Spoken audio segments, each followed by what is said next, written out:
Alain, propos d'un Normand. Juré. Quelqu'un me rapportait hier les impressions d'un de ses parents, qui vient d'être juré aux assises. Elles s'accordent avec d'autres récits que l'on m'a faits. Je conclurai que la lumière vient toujours trop tard sur les arguments comme sur les faits.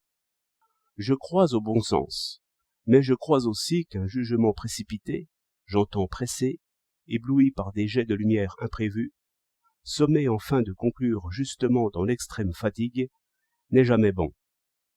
Remarquez que les jugements au civil sont presque tous rendus à huitaine. Pourquoi les verdicts sont-ils exigés sur l'heure?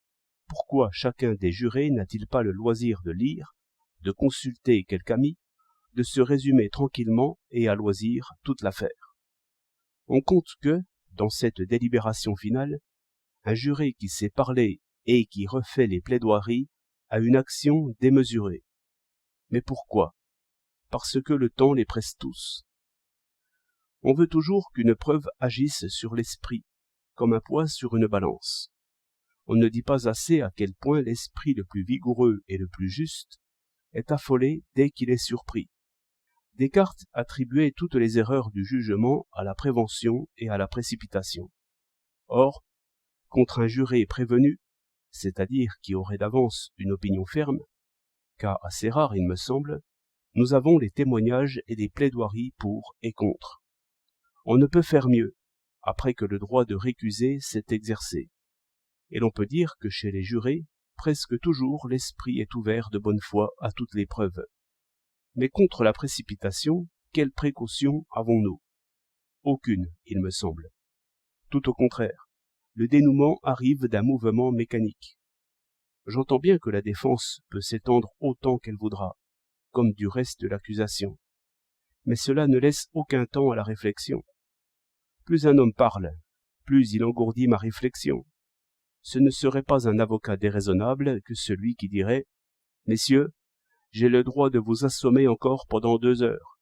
Eh bien, je demande pour les jurés 2 heures de liberté qu'ils emploieront comme ils voudront, excepté à délibérer tous ensemble. » Mais cela n'est point reçu. Et puis, qu'est-ce que 2 heures? Une nuit de sommeil, avant toute délibération, serait la meilleure des choses. Il y a des objections à cela, mais il y en a à tout. N'est-il pas étrange que l'instruction ait tant de délais et tant de loisirs, alors que les véritables débats vont du même train qu'une exécution? Ainsi, le travail est fait 2 fois. La première fois avec beaucoup de soin, sans que les vrais juges puissent en profiter. Car, remarquez-le, il est aisé de suivre une instruction qui dure une quinzaine, mais il est impossible d'en juger les résultats quand on vous les présente en 4 heures. Le jury devrait donc être à l'instruction aussi. C'est là que le bon sens s'exercerait, s'instruirait peu à peu, saisirait les réponses et les preuves à l'état de neuf en quelque sorte. Peut-être même cette garantie serait-elle suffisante. Un juge ou 3 juges pourraient ensuite décider sur les cas qui leur seraient soumis et sur les procès-verbaux d'instruction. En bref, le juge est plus sujet à la prévention et le juré à la précipitation. D'après cela, il faudrait confier au jury la mise en accusation et la décision au juge. 28 mai 1912.